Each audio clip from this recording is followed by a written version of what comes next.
Hey guys, welcome back. Okay, so this is just a quick one-off video. I've made a couple of safety videos before. I made one that talked about safely using wall jacks in high wind, and this one is about safely using Baker scaffolding in high wind. Now, there are a lot of videos on YouTube about how to stabilize these, and the reason is they aren't stable. So when you put them together, they have a lot of play in the system. It's basically 1.5 inch, I think, square tubing, and they're round pegs that kind of slide in and join the units between them with some, standard spring clips to be able to hold them together.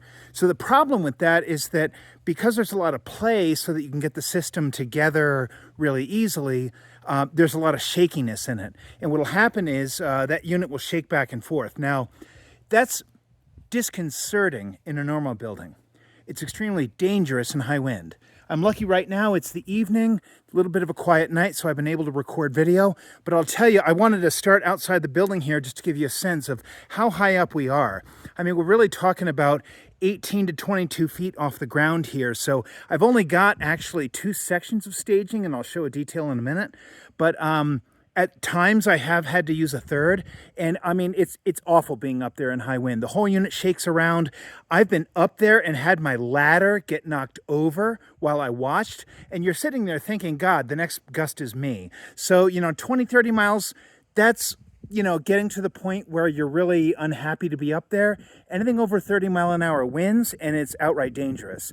So I want to walk through a couple of things that I've done to stabilize this, and hopefully this will help you if you have to use one of these types of scaffolds in your own project.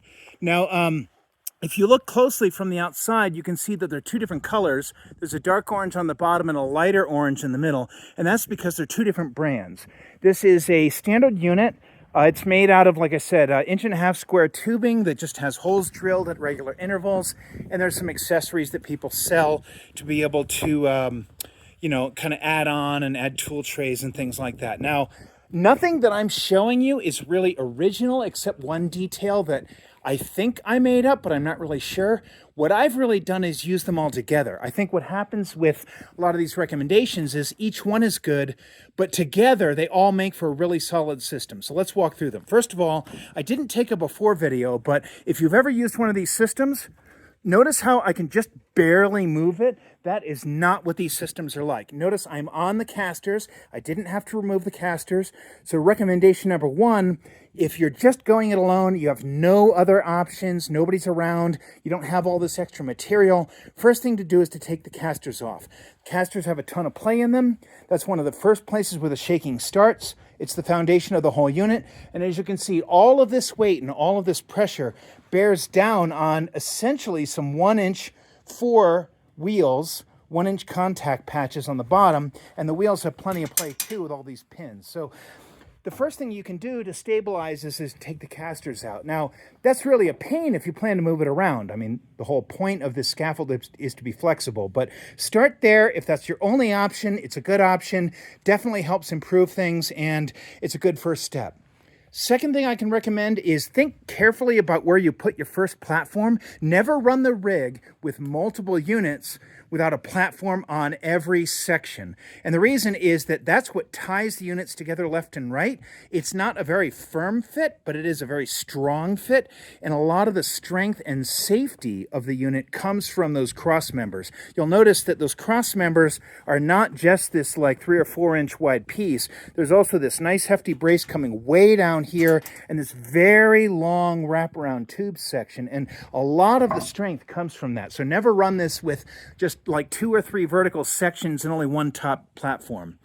The second thing I can recommend is when you get these platforms on here, I've seen people recommending setting the lower platform near the bottom. For me, that actually turned out not to be the most stable option. I found I had the best rigidity when I had it about halfway to maybe 2/3 up the first section. As you can see, just where I've got it here, I'm about 5 holes below the top of the first section here. And that seems to work out really well for me. Plus, when you're getting tools up and down, it's a good place to put them because it's right in line with your ladder. And I do use a ladder regularly with this. This is how I get up and down. It doesn't seem like it's very high, but I'm tall enough where if I can stand on the safe second from the top step here, I can still reach up and just barely reach over and drop some tools up on the top there.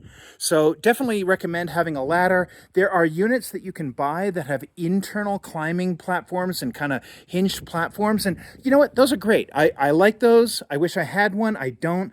But I don't really think they add a lot to the rigidity to it. So to me, that's more of a convenience feature rather than like a nice add-on.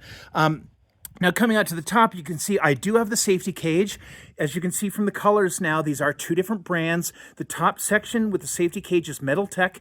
Got this off Amazon. The bottom sections are the Franklin. This is the Harbor Freight brand.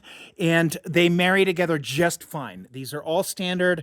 They all say designed for XYZ. And every one of these units fits every other piece. So as long as you're getting the 3x6 or whatever the standard unit size is, this is all the pieces are going to be interchangeable. So definitely get the upper platform. It does two things. You'll notice I haven't got the door on yet. I'm just about to mount that, but it adds some additional rigidity, but mostly it's the optics. It's sort of, I saw somebody commenting about this and didn't believe them until I was up there.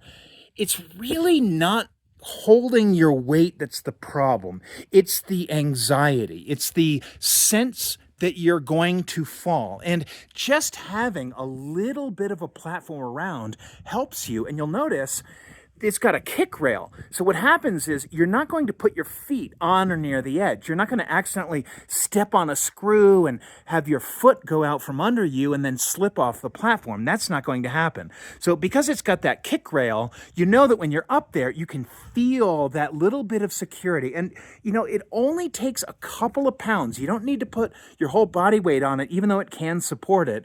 Just being able to reach out in a high wind or a gust or something and have a little bit of reassurance around you just kind of settles the mind. And when the mind is settled, your body settles and you're more stable and the platform's more stable. All right, now, third thing that I've done here is I've added this set of cross rails. And again, I credit this to another YouTube video. If you're the one that created this, I'm sorry if I'm not crediting you. I've forgotten which ideas came from where. But basically, all this is some 2x4x10s. You can see I've made a triangle here. It's even more stable if you do it at both ends, but I didn't want to be 1.5 inches from my wall. Wanted to be tucked in tight there. So I've only got one on here, but even with it, what this does is stop the racking this direction. So you'll notice this platform, like if I shake it pretty hard, I can get it to move, but it's not like moving at the top. In fact, it's actually flexing in the middle on the bottom. If I shake on the bottom, the top barely moves at all. So this adds a ton of rigidity to it. And on the other direction, and maybe even this way, if it's all you can manage, if you don't have any 2x4s, you can use ratchet straps to accomplish something similar. So here you can see I've got ratchet straps, and they're not just at an angle, they're also going from the top section down to the bottom section. And what they're doing is they're pulling the outsides in and applying some initial stress. It's a preload that's on these members. Because that preload is there, it takes out the slop that's in the joints. And with that preload there, there's just no way for the unit to flex. So I don't have these super tight. I mean, these are like, I can definitely move them. Probably have about 20 pounds of tension on each one. But it really does a ton to add strength to prevent it from racking this direction. One more recommendation, definitely, although they have the internal climbing platforms, strongly recommend use it with a ladder. Come in and out using the ladder as much as you can. Load your tools on and off. Much better than climbing the outside of this, especially if you're going to be wearing gloves like I am today and maybe not having as solid of a grip. It's a trade-off. I like the gloves. But if you're climbing up, especially on the outside, you want to be getting up there and not be carrying 14 things. It's really nice to have the ladder where you can stage your tools, get them up there, and then get up there and kind of do your work. Now, the last bit, which I'll show you, and I've got to climb my ladder to really illustrate this. This, I do believe, is my invention, although not that it matters. But what I've done is, if you get yourself some joist hangers, joist hangers are perfect for this application. If you are anywhere near the wall of your building, obviously it's not going to work if you're in the middle of a warehouse, but if you're near an outside wall and you've got a plate anywhere, could be lower, it doesn't have to be right in this position, but as high as you can mount them, take a couple of joist hangers, hang them sideways to one of your top plates, and screw them in that way. It only takes a couple of screws, and you'll notice I have a pair of them. And between these two top plates, what it does is it stops the unit from pulling away from the wall this way and from racking that direction. So we've got a compressor going on here. Let me just pause the video for a second, let that die. All right, sorry about that. Anyway, long and short of it, got a couple of joist hangers. If you are anywhere near a wall, they're a great way to attach this, keep it from racking, and they really add a ton of strength to it. Honestly, if I could only have one of these 4 improvements, I'm not sure what order I would do them. Kind of would depend on what I have in the back of my truck. But I think these joist hangers have given me the most security out of all of them, maybe followed by the straps. If I was not using any of these, I'd probably be removing the wheels, and definitely this cross bracing here, you know, again, adds a ton of strength. So do yourself a favor, take a couple of these, mix them all together. All these are cheap, obvious solutions. They're all temporary. None of them are like permanently modifying your platform, and you'll have a much better time. Thanks for watching.